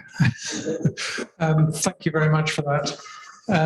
So we're now down to our final speaker. I am conscious of time, so we will compress the Q&A bit at the end, and I'll prioritise the online questions because people here can ask questions afterwards. So Simon, over to you. Thanks. I've got the mic on, actually. Brilliant. What I'm going to do quickly. Where am I going? No. I think I've got to go through a whole. Sorry. Oh, this is where my. There we go. There we go. We're good. Right. So, hi there. My name's Simon Mayer. I'm the head of privacy and information security at what yesterday became Brewin Dolphin, or the Royal Bank of Canada. So we became part of the Royal Bank of Canada yesterday. So forgive me, this is all new. So I'm not holding a microphone. I suffer from an essential tremor, which means when I start talking, anybody who remembers Freddie Starr, it starts flinging around and it all gets a little bit discombobulated.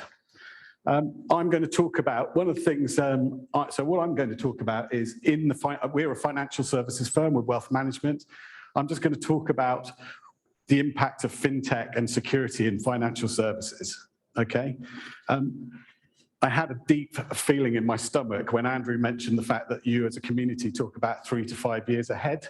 And it was that thing that I used to get 40 years ago when I clearly hadn't read the question of the exam paper properly. I'm going to talk about a lot of historic things. We're 260 years old as a firm. We are not a fintech, but the things I'm going to talk about are the challenges we face from a security perspective, and where I think fintechs need to think what they need to think about when they're putting in place, when they're developing new solutions. So these are some of our original ledgers that sit on our client floor, on our 5th floor. They date back to the 18th century. That's fintech as far as Brewin Dolphin is concerned. Okay, we have, as a firm, we're a wealth management firm. We have approximately 80,000 clients. The numbers last week, funds under management, were about 58 billion. Sorry, they could be a lot less today. Not sure. Haven't looked. To be honest with you, quite terrifying. We've got 33 offices around the country. We're only UK based. All of our clients are UK based. We've got one office in Dublin and one in Jersey.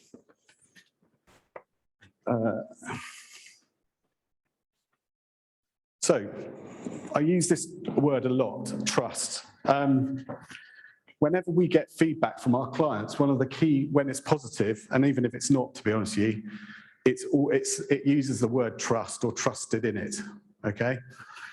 We have, for our 80,000 clients, we're clearly looking after significant amounts of money for them, but we're also looking after a lot of their personal data.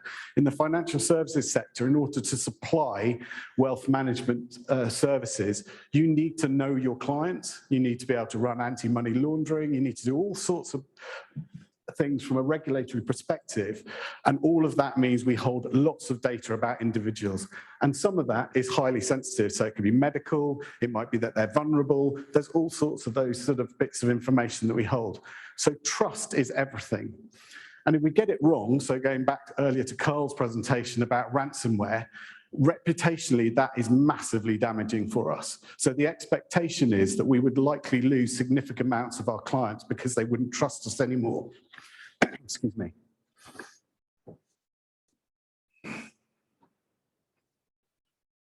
So how can security keep up with such a rapidly changing environment? Okay, I'm just going to go through some of the challenges that we face today. And I realized one of the things I missed off here today was third parties and vendors, and I'll just talk about that as well. So as a business, we've got the ancient. So we've got a 1970s system that we're replacing at the moment, okay? When that was built, the internet didn't exist. Security, from a perspective, was just people accessing it. We've also got the problem now that most of the people who can support it, unfortunately, are no longer here or they're retired. So we've got a significant problem there. We've got development teams in the past who've never thought about security when they've been developing their systems. So they develop great systems and it's all very exciting and it's whiz bang for the business, but it doesn't have security built into it. We have this thing where, and this is very classic in lots of businesses, once they get something running and it's going well, they don't want to change it, okay? And of course, the longer they leave it, that they don't change it, the harder it becomes. So as I say, we're going through this project at the moment, which actually is out in the public domain, that has been hugely costly for us, both resource costs, financially, and to be honest with you, stressful as well for everybody involved, you know. And the problem I've got is, of course, classically as human beings, we never do lessons learned. So all the people who are at Brew and Dolphin now doing this will never do this again. It's a bit like some of those people who built their own house. You never want to do it again. It's brilliant when it's finished, but you never want to do it again, okay? And of course, the other thing that everybody's talking about now is resilience. You know, resilience is everything. The financial regulators are looking at resilience, and these old systems just are not resilient. Then another challenge, so until yesterday, the way that Brew and Dolphin has grown is by acquiring small family-run stockbrokers in market towns, traditional old, and we don't want to lose those clients.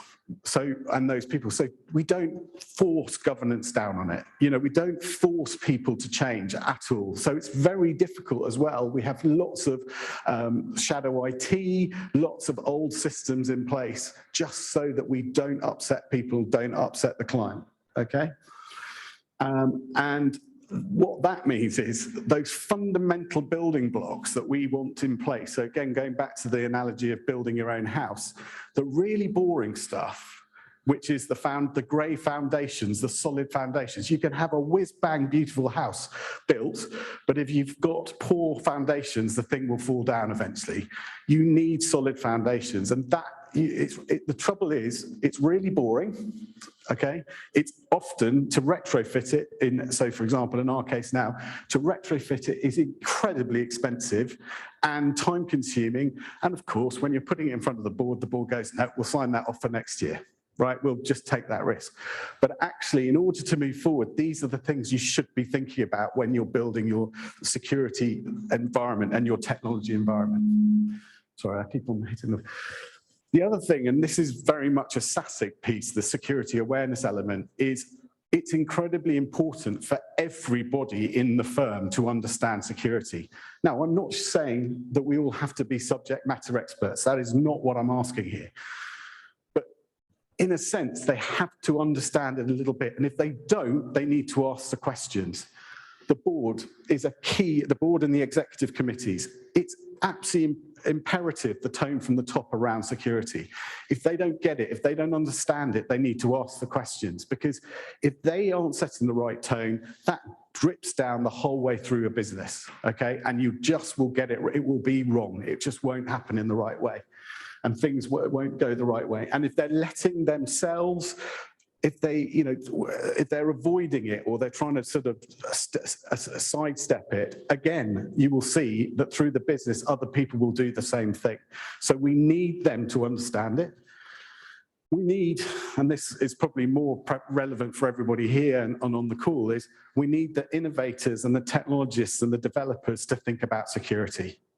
Okay, it needs to be a sort of muscle memory almost to think about this. When you're designing your whiz-bang super fintech, open banking, what solution that's going to be fantastic, what do you need to think about? Yes, you need to make sure it works, it does all the things you want it to do, but it also needs to be secure, okay? And forgive me, this may well be happening in places, but it's not happening everywhere. And in my world, when I'm talking to my peers in the financial sector, it certainly isn't happening everywhere. It's happening largely, but not everywhere. The end user employee and the client. So again, the end user employee, or the employee, they need to know how to defend themselves, going back to the ransomware, how to look for that dodgy email address, how to stop themselves from being careless, from being the insider threat, okay? Also, and I think this is something I see a lot, because of the pace of change, because we're forcing change so fast, engineers and technologists and employees, will try to do their job. And if you put something in their way that actually means it slows them down, they will work out a way around it. Human beings are incredibly clever like that.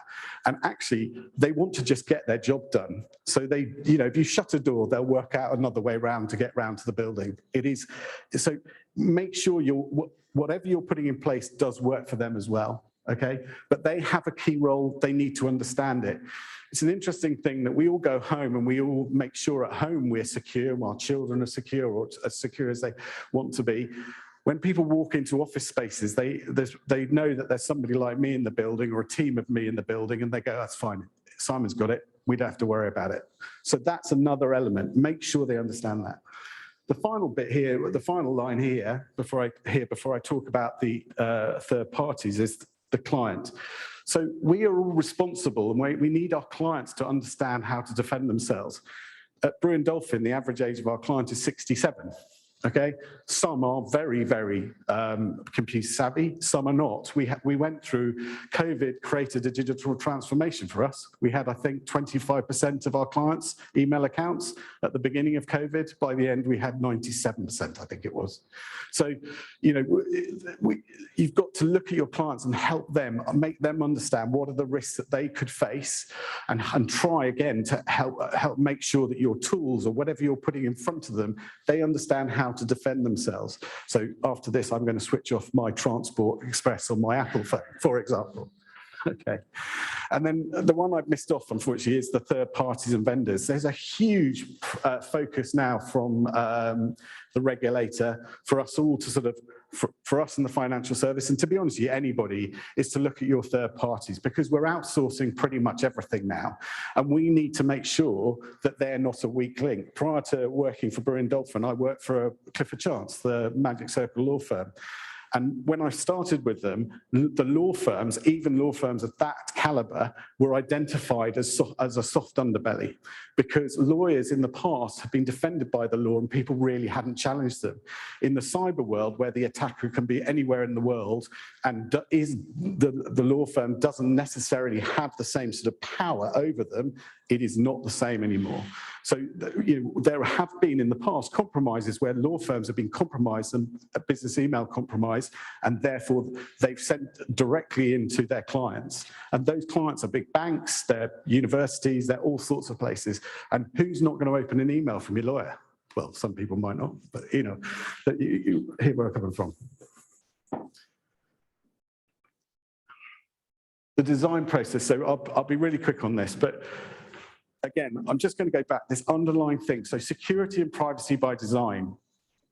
We need to make sure, if I look at that sort of flow there, and forgive me, this is the brightest and most fun design process picture I could find on the internet last week, but we tend to get involved probably about where the guy's climbing up the ladder to the launch, and somebody goes, ooh, hang on a minute, has Simon seen this? Okay. It's unfortunately at that point, security suddenly becomes a blocker. We're impeding everything, and we're suddenly running around with our hair on fire because, you know, we haven't seen the system.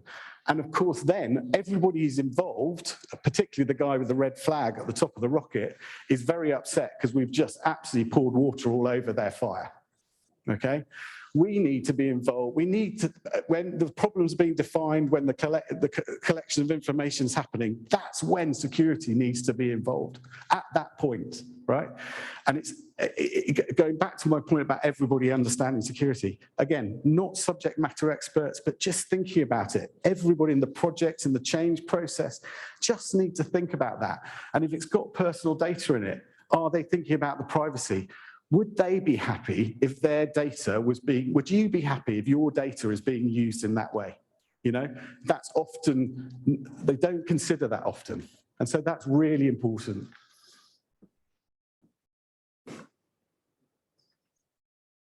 I was going to put a picture of a security guy getting bugged here, but I might have been giving the wrong impression, okay? This is a mindset change. So this is where I want to see people embracing security rather, you can hear what I'm trying to say here, but fundamentally, I want people to embrace it and get a level of understanding, ask the questions. You know, as a security specialist, one of the things I think we need to make sure is that people are understanding what we're saying.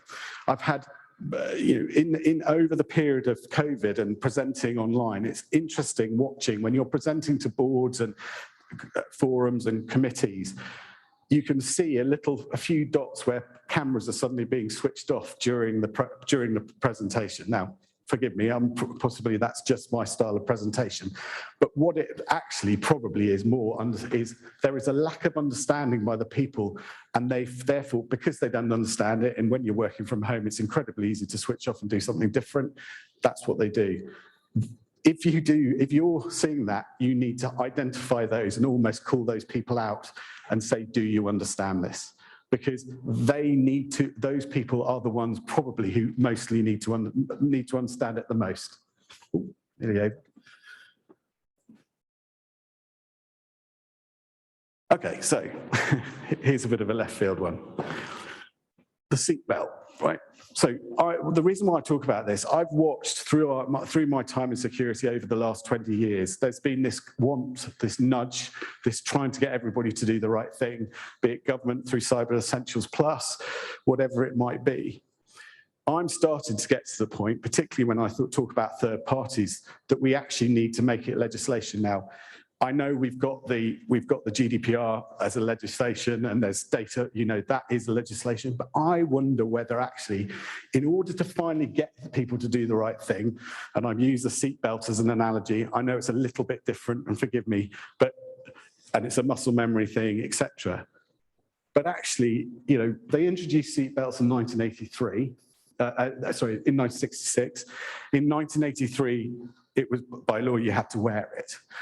My mum was a casualty doctor. I can remember before 1983 being strapped into the back of her car into something more akin to a space shuttle system, because she was seeing the results of what happened with people floating around cars in large accidents. Excuse me. So even though the safety equipment is there, human beings won't use it. They won't do the right thing necessarily. They will go the easy way. So I put this in just as a little bit of a sort of, I do wonder whether we're getting to the point where when we're dealing with third parties and the cost of all of that, actually what we need is Cyber Essential Plus, for example. That is a minimum requirement for anybody who has digital. I'm not saying it would definitely work, but it's just a thought in my head. Okay, just as I get rather frustrated dealing with third parties sometimes. Okay, finally, I'll probably flash through quite quickly, so we're probably caught up in time. So just my closing thoughts here.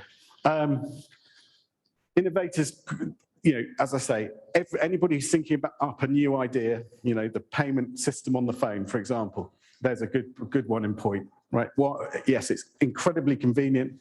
I walk up to and tap my phone in the morning, and it's incredibly easy. However, we've clearly identified, we've been shown today that it's compromised, right? So why is it that Apple allowing that to happen? Why wasn't that fixed? Why didn't somebody think about that at the point of the time when they thought of it? The thing that I think is the hardest one for us all to challenge is optimistic bias. Now, we probably all wouldn't get up in the morning if there was an optimistic bias. The bus is going past us, etc. We'd all be running around terrified. But this comes down to the analogy of the zebra crossing in front of the school. Unfortunately, often what has to happen is a child has to get hit, hopefully not too badly, before anybody's willing to put the zebra crossing in front of the school. I sometimes feel like, and I know my peers, we feel like we're shouting into a vacuum sometimes. And it's only when, so we'll talk to boards, for example, and we'll say, the ransom thing is a real threat. Obviously, it's only when somebody clicks on the link it's a threat. But once that happens, it goes from 0 to 100 miles an hour, and that's it, it's all over. And the first thing the board will say, well, what are our peers doing about that? What's everybody else? Not looking at it from their perspective, they're looking at the peers and saying, well, they're not doing anything, so we won't either. We need to somehow just break that a bit. I don't want everybody running around, fretting about it, but I want it so that people are thinking about it and being realistic. I think information security education for all. On Friday, I chaired a SASIG webinar, which was a woman called Wendy Gouch, who's writing books for primary school for primary school kids about being safe online. Actually, I do wonder whether there should be an underlying curriculum for security for all of us, because all of us use digital. and Iona's, forgive me if I've used the wrong, Iona's point about the Apple payment system, for example, is a good one. We should be thinking about this stuff, not just going, well, it's an Apple phone, so it must be okay, right? Which I think probably most of us feel that way. Okay, security and privacy by design. They are the fundamental things that everybody should be thinking about when they're designing new systems. And if they're not designing them and they're the board members and their management, they should be thinking about it and testing and asking, have people asked that? Have people done that? And finally, my final thing is, should we be enforcing this by law? I just wonder whether we should, okay? Because it gets to a point where it has to happen in order for us. I think the DCMS want the UK to be the safe place to do business in the cyberspace. I can't remember the exact moniker, but in order to do that, my feeling is we're going to have to force people by law to do this because businesses won't do it otherwise. Okay, I hope that was helpful.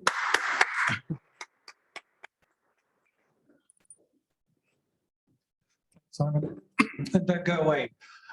So we have probably 10 minutes, and I know, John, you've got a call at 6, so he'll make his apologies in advance. We've got him for a few minutes. If I can call the Iona and Carl and Simon, take a seat, grab a microphone. You've already got one, so... oh, you're... Oh, right, okay. Has everyone got one? Who are we missing? John? Yeah. No, I'm waiting for John. And it's all right. We'll forgive you when you need to run away in 10 minutes.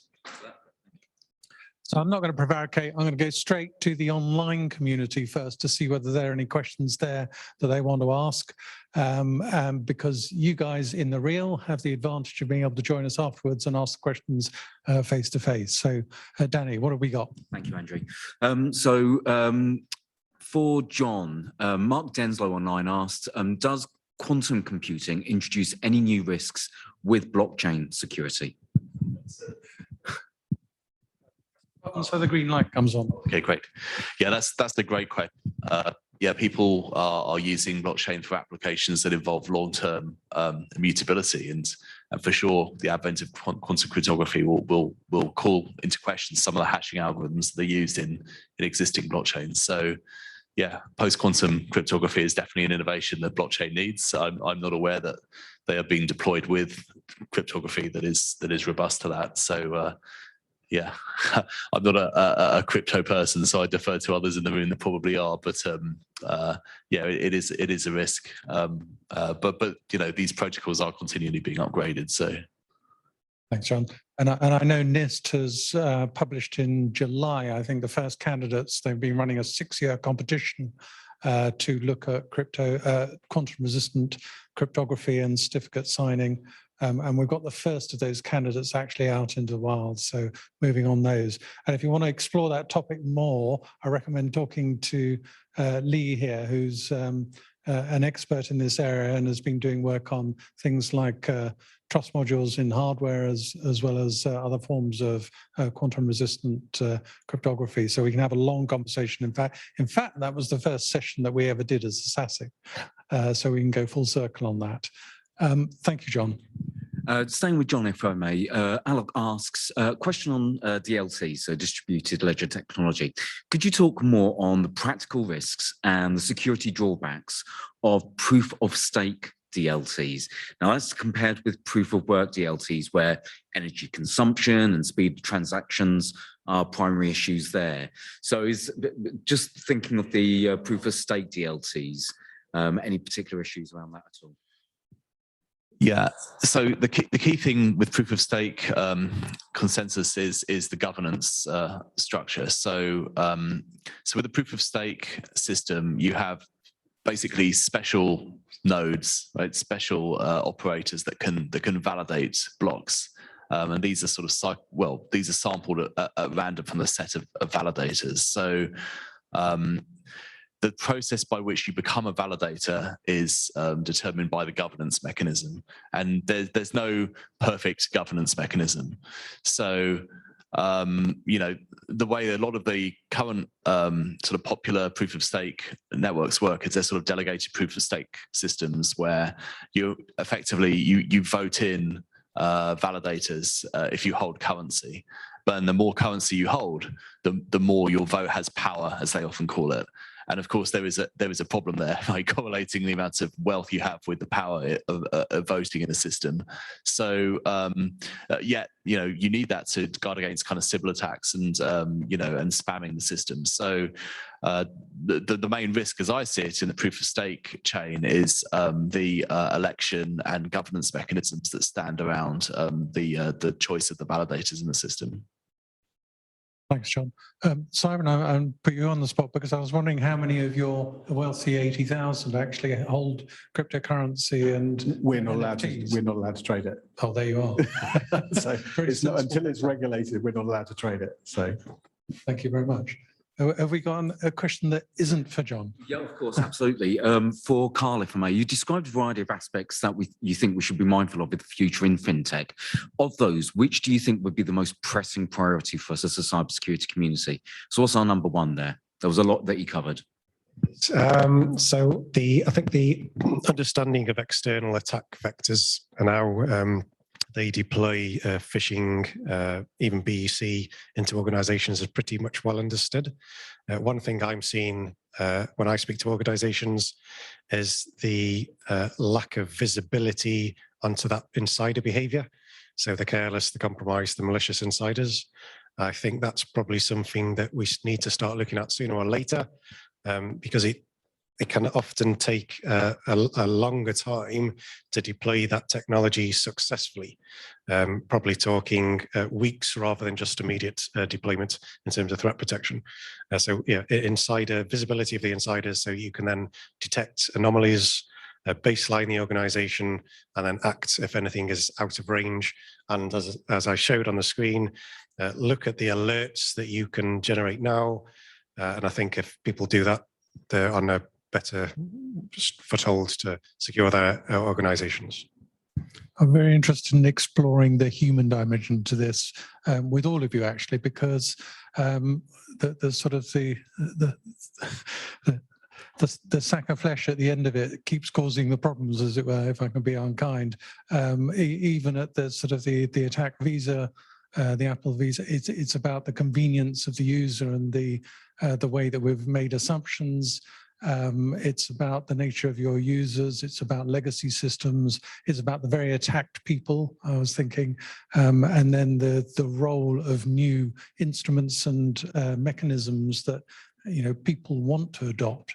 I just wondered what your thoughts are for the future of the human dimension from your different perspectives. Carl, do you want to carry on with? Sure, yeah, absolutely. Go straight. Verizon Data Breach Investigations Report, must read for everybody in the room and online, I would suggest. 82% of data breaches that occurred in 2021 were as a result of a human error. So that's something we need to take care of. Human error could mean careless, the ones clicking the link, some sort of human aspect. It's absolutely critical.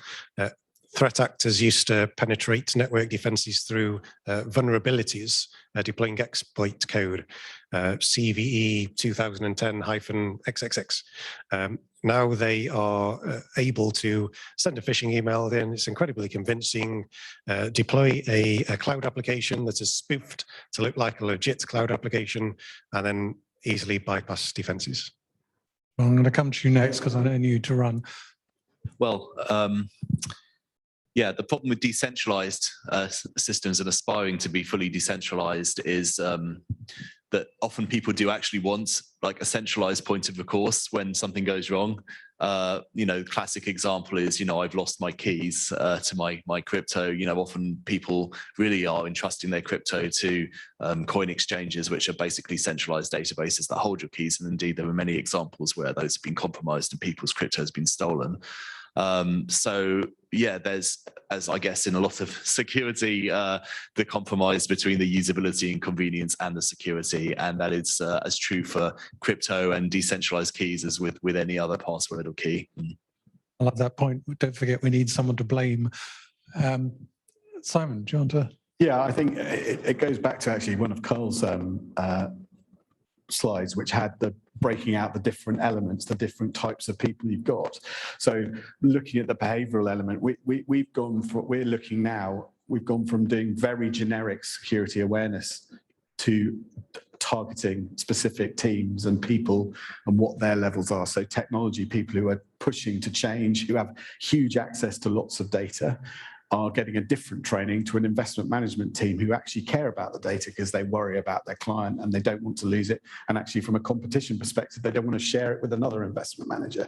So you have a different level of threat there, I think. And I mean, one of the things we're struggling with a bit at the moment is we're an incredibly polite firm. So people walking in behind others is often, tailgating is something we're trying to sort of target at the moment because we're very nice and we let people in, and we have a very big hierarchy in the lifts where as people come into the lift and they go out, and that's a real challenge from a tailgating perspective. We've had a number of instances where clients are suddenly wandering around floors that they shouldn't be on, for example. So I think that, which may sound facetious, but it could be a problem if somebody identifies the fact they can get in relatively easily.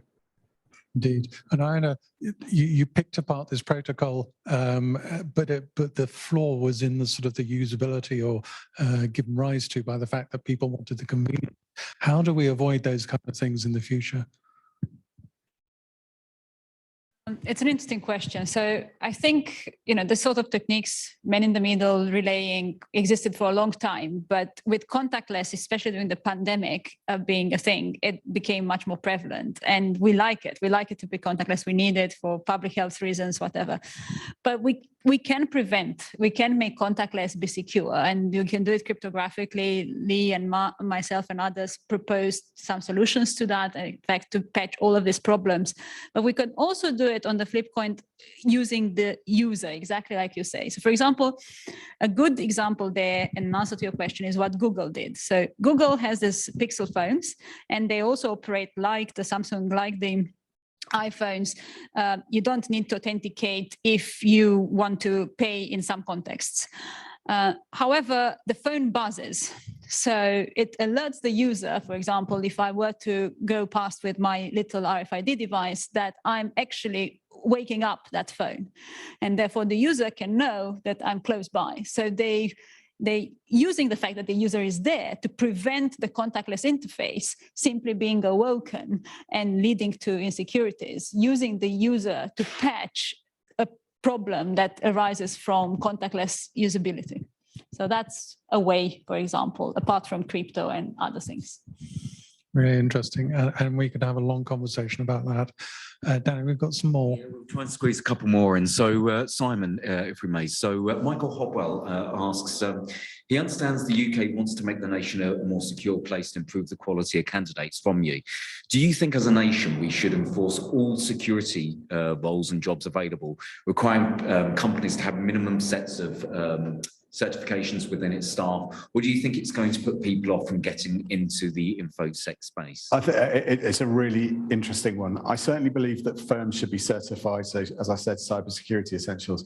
Something I think the American government is implementing is that boards have to have somebody with some kind of cyber experience on them.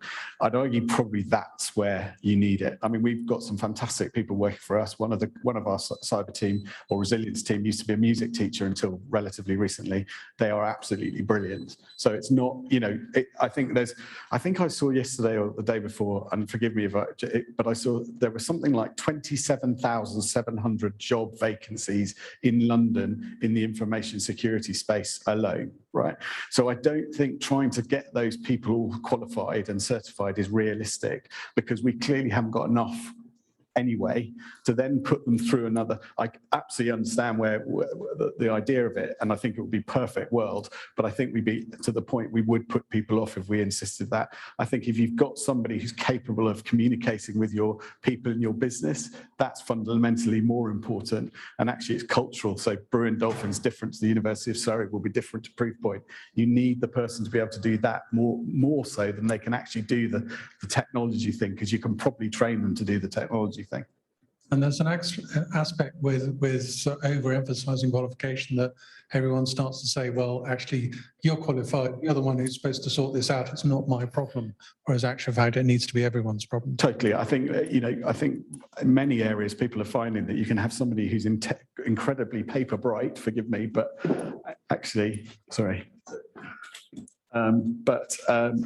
In terms of actually doing the do, it doesn't work. So they've got to be able to actually implement it. So the best GDPR person may not be the right person to work at Brewin Dolphin because the investment management staff won't listen to them. And then as soon as they've stopped being able to communicate, they're ineffective. They lose any credibility. So I think culturally, we need to think about that. Any of you young who are looking for jobs, think about it from a culture perspective. Does the firm that you're talking to, when you're being interviewed, do you think that the people you're talking to will work for you as much as the other way around? Okay, it's a really important thing. So a really interesting question. When you go for an interview, interview them. Carl, any additional thoughts on that? I would say absolutely. Just on that point, you can get a gut feeling when you're speaking with a potential employer, whether they get security, whether they're interested in the sorts of projects, role even that you want to do. So quiz them, absolutely quiz them. You'll then come across as really inquisitive and interesting. So yeah, please do that. One thing that we found as well is that employees, so yourselves as you're going into the future industry, are you the first line of defense or the last line of defense? You can have all the technology and process in place before you that might filter out those phishing emails, might identify malware, but as an employee, a squidgy person working at the desk, there's an opportunity to then trigger that, I wasn't expecting that invoice from that supplier today. So I'm going to escalate it.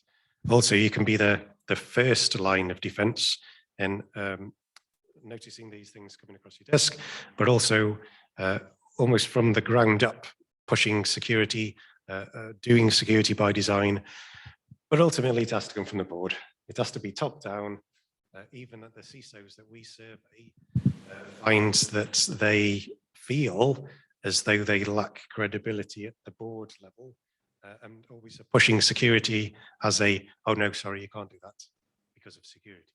It needs to be embedded into everything, and that's how you can actually be a differentiator.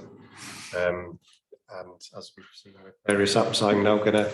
I was going to say, I think it does, what you just mentioned there, one of the things that I struggle with a little bit is CISOs that are reporting into CTOs or CIOs, and I think Martin often talks about this, is when you've got a C in front of your name, you should be in my opinion, you should be at the executive committee level at least, and you should be responsible and have that. And I think firms with data and security, I know I'm clearly, probably everybody in this room will agree with me, but just because where we sit, but firms need to have somebody who's responsible, and it needs to be for security and for data, it needs to be very clear, and they need to be sitting at the top table to represent it.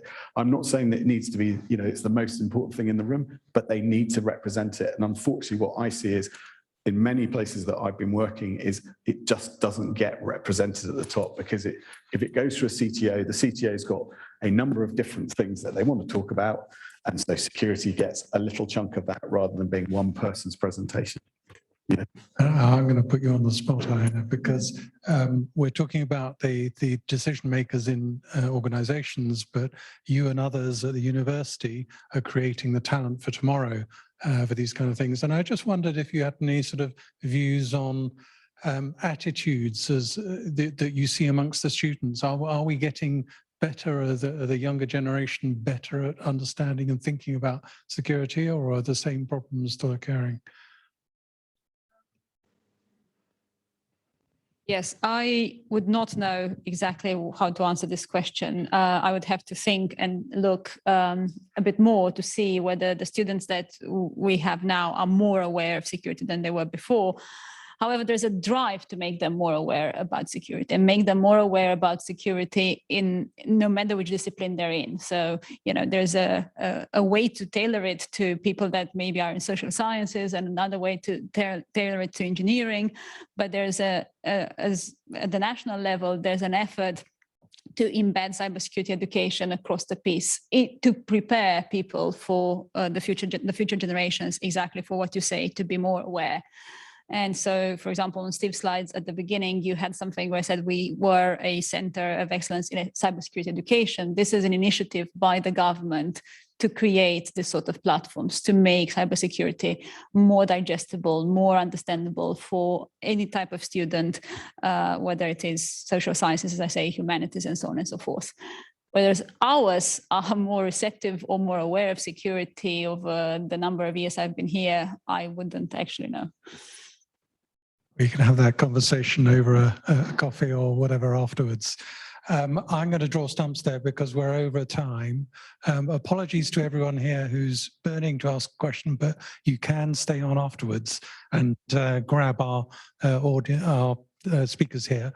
Thank you for all of those online who've joined us and stayed with us and have asked questions, engaged. Thank you for all of you for attending this, joining us in the reel. And thank you once again to our panels and to John, who's in absentia, but a round of applause, please, for our speakers.